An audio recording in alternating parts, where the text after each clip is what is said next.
My name is Eduardo Díaz. I'm the director of the Latino Center at the Smithsonian Institution. I picked The Death of Ruben Salazar by Frank Romero as my favorite painting in the Our America show because it resonates with me very personally. I lived the Chicano movement. In 1970, I was a student at San Diego State, worked part-time in a South San Diego barrio school, and was a member of MECHA, a Chicano student activist organization.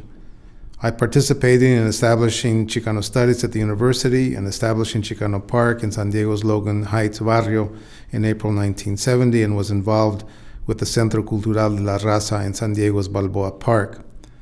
Unfortunately, I did not participate in the April 29, 1970 rally and police riot in East LA.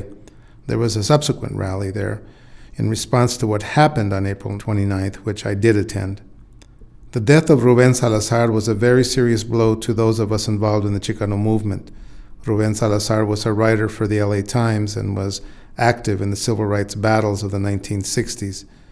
When Chicanos rallied against the Vietnam War on August 29, 1970, the Los Angeles County Sheriff fired tear gas canisters into the Silver Dollar bar where Salazar was struck and killed.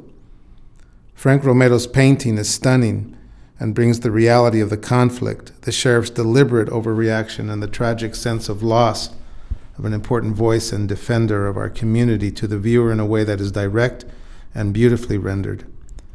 Romero painted Death of Ruben Salazar on the scale of Mexico's revolutionary murals and, naturally, used the brilliant colors of the East LA barrio. In the painting to the right, a movie marquee announces La Muerte de Ruben Salazar, that it's now playing. At the left of the Silver Dollar, the Casa de Cambio suggests not only the exchange of paychecks and cash, but also the idea of change in the community. Officers, clouds of gas, buildings, and lowriders all share the bold brushwork and fiery colors of graffiti, but this exuberance masks the emotional toll that the painting of the scene really exacted. Romero acknowledges that it takes years to think through and to paint these episodes in the life of his community.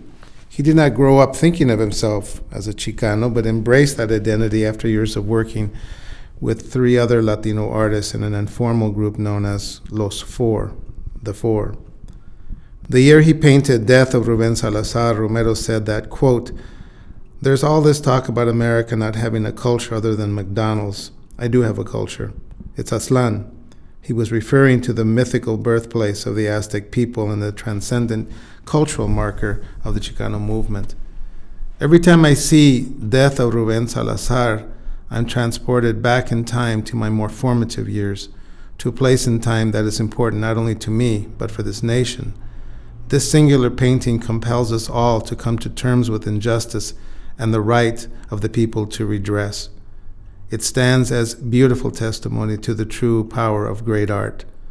Frank Romero's Death of Ruben Salazar is great art in the truest sense of the canon of American art.